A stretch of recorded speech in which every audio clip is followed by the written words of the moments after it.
It's a sad fact of reality that it's not always easy to tell the difference between good guys and bad guys. Maybe I've just read too many comic books where the villains of the story are often identifiable by their colourful costumes and zany plots, but the real world is far more complex. And that's one of the things I really liked about the 7th episode of Batman Caped Crusader, Moving Target. This episode provides us with insight into the corruption of Gotham City, showing us multiple villains, including a costumed foe with an interesting gimmick, while demonstrating that the costumes of society's absolute worst are perhaps more metaphorical. So with that in mind, I'm going to change my established format slightly and focus on each of the villains that we see in this episode. It's going to be impossible to discuss this without spoiling the twist, so consider this to be your spoiler warning if you haven't seen it yet. Word on the street is that a high-priced hit has been placed on Gordon, and after a hitman turns up and tries to take a shot, the GCPD are up in arms. Now everyone assumes that the hit is on Commissioner Gordon, but in reality it's on his daughter Barbara, although that wouldn't be revealed until the closing minutes of the episode. A dissatisfied client of hers, referred to only as Muller, seeks revenge after he was sent to Blackgate. Feeling that he didn't deserve to be locked up with the hardened criminals, he lashes out by trying to have her killed in retaliation, demonstrating that he really does deserve to be where he is. We don't know what crime he committed, he only makes reference to doing bad things, but the fact that he's locked up in Blackgate and being held in solitary confinement suggests that he is not a good person that had just made a mistake. Note how quick he is to try to murder Batman and how he acts like a scolded child when Barbara visits him to find out why he tried to have her killed. We know from earlier episodes that Barbara genuinely cares about her clients, even if they are guilty, and works long hours to ensure that they get the best deal possible. And that's definitely what happened with Muller. He just can't see it. Muller is the true villain of this episode, but he's kind of a tertiary figure, almost an afterthought to the overall narrative of the episode. But his money brings out some truly awful people. There are 3 primary assassins in the episode. Each of them are pre-existing comic book characters, with some being more well-known than others. The first would-be assassin makes an attempt on Barbara's life outside of the courthouse, the very seat of justice in Gotham City, in broad daylight. The fact that such a thing could take place in Gotham just goes to show how little regard for law and order there is in Gotham. The hitman is identified as Floyd Lawton, although he doesn't even manage to get a shot off before Detective Corrigan shoots him. Lawton survives the encounter, but has to undergo surgery. Now, if the name Floyd Lawton sounds familiar to you, that's because he's also known as Deadshot. You're probably more familiar with his more modern costume, a red, silver and yellow full-body costume with wrist-mounted pistols. But here, he's just a man in a suit. Deadshot made his first appearance in 1950's Batman 59, as a wealthy socialite that wanted to replace Batman as Gotham's greatest vigilante. Deadshot, named so because of his exceptional marksmanship, wore a suit, a top hat, and a domino mask. While Batman used his fists to fight crime, Deadshot would use his pistols to disarm criminals. As much as he enjoyed the publicity and adoration, he secretly plotted to replace Batman and Robin so that he could become the #1 crime boss in Gotham. Of course, Batman and Robin foiled his scheme and had him sent to prison.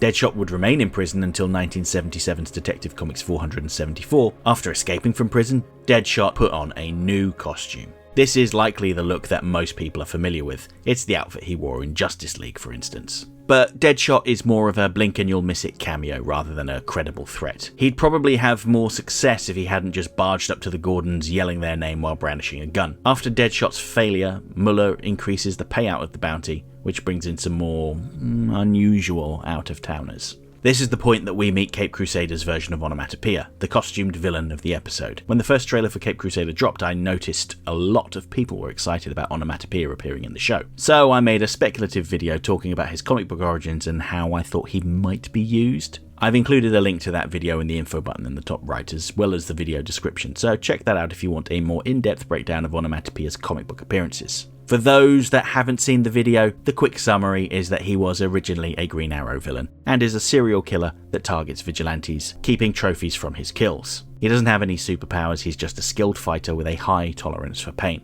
His gimmick is that he chooses not to speak, instead he communicates through making sound effect noises like bang or swish, hence the name. He attempted to kill the second Green Arrow, Connor Hawke, which brought him to the attention of Oliver Queen, Connor's dad. He'd go on to cross paths with Batman several times, most famously murdering Batman's fiancée Silver St. Cloud in a story that ended on a cliffhanger and may never be followed up on, much to my despair. Caped Crusader's Onomatopoeia is quite faithful to the source material, but they still manage to put their own stamp on him. He's an assassin that comes to town to cash in on the hit on Barbara Gordon. He doesn't have any interest in murdering costumed vigilantes, partly because Batman is the only one in this universe, and he has a team of similarly dressed henchmen to support him. This team is included because you need someone to be able to speak, and that's their primary purpose. Other than absorbing bullets, of course. And that's one of the things I really loved about this episode. Onomatopoeia's henchmen are all nameless goons, but they all support and encourage their peculiar boss and follow him without question. Onomatopoeia gives off some very strong neurodivergent vibes, and while this is often played for laughs, it isn't mean-spirited, and can actually be quite inclusive in a weird way. Note that when he steps off the train, he introduces himself to Gotham City by making a dramatic sting. Dun dun dun. Which really cracked me up. Likewise, it was strangely heartwarming to see his henchman praise his efforts when he discovered the Gordon's oil trail, telling him what a good job he'd done. They may coddle him a little bit, but he doesn't need it. He's a capable fighter, almost as good as Batman. And I emphasise the word almost, because Batman takes him out after a short, sharp jab to the throat, preventing him from being able to make any more noise other than gurgling. The highlight for me, however, comes in a genuinely funny callback to the 60s Batman TV show, where Batman pauses for a moment before saying, "Pow," and knocking Onomatopoeia out. I found it curious that the police didn't remove his mask when he was arrested. Now obviously that's because we're not supposed to see his face, as was the case in many of his early appearances. As much as I enjoyed seeing Onomatopoeia, the most interesting villain for me was Detective Corrigan. Corrigan had been presented as part of Gordon's inner circle. When Gordon needed to be taken to a safe house, it was Montoya, Driver and Corrigan that came with him, not Bullock or Flass. And it's funny to note that as corrupt as Bullock and Flass were, they drew a line at someone thinking they could take out the police commissioner. They may not like Gordon, but he's still their boss, and they were outraged at the gall of whoever put the hit out. Corrigan remained close to the Gordons, doing his best to protect the commissioner, but that's because he knew Barbara was the real target, and, as he said, it was too much money to resist. One of the clever things they did was cast voice actor Roger Craig Smith as Corrigan. Smith traditionally plays heroic roles, including Batman in Batman Arkham Origins, Batman Unlimited and Batman Ninja. So, for those of us that are aware, subconsciously we think of him as a heroic character, when really, he's a louse.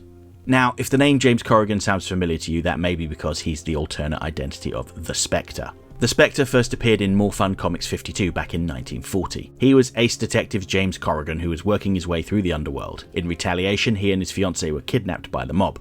Corrigan, for his trouble, was put into a barrel, which was then filled with cement and chucked into the river. This awful death, coupled with Corrigan's indignance, saw his spirit return to Earth, where he rescued his fiancée and took out the mobsters responsible for his death. However, he couldn't undo his murder, so he adopted a costumed identity to use his powers to fight crime as the Spectre.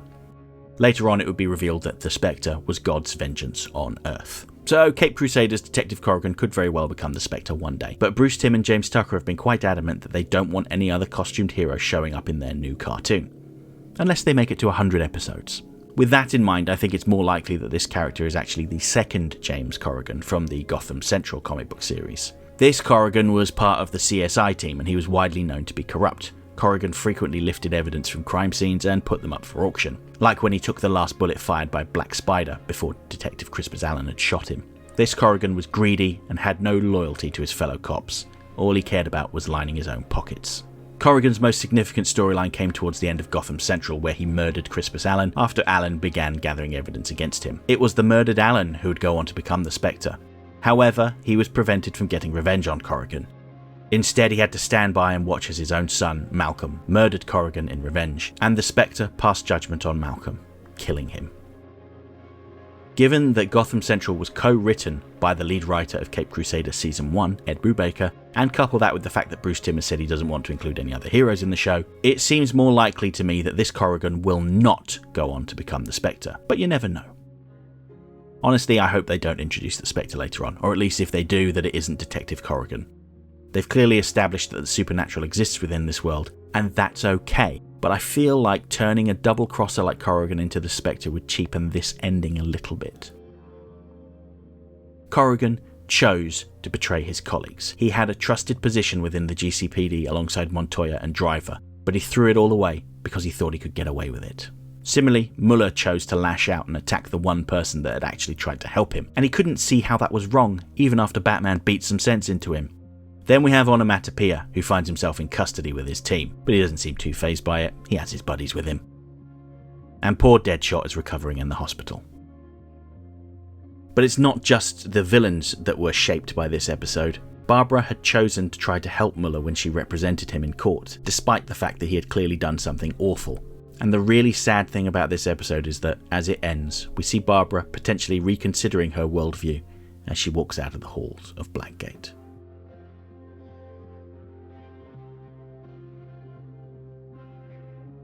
Okay, that's it for this video essay. Hopefully you enjoyed it. If you did, don't forget to like, share, subscribe, all the usual YouTube stuff. If you'd like to hear more about Batman Caped Crusader, why not check out our podcast Totally Shui Flipside, where my wife and I have gone through all 10 episodes. This is a spoiler-filled conversation about each episode in sequential order, so only check this out if you've watched the show or if you have no intentions of ever watching it yourself.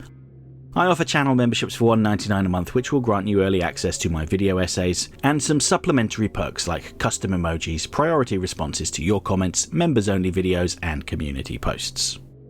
And special thanks to my current channel members, who are all listed on the screen right now. Next time I'll be moving on to the 8th episode of Caped Crusader, Nocturne, to talk about a supernatural villain that targets some recognisable children, and how this monstrous figure brings out more of Batman's humanity. Hope to see you then.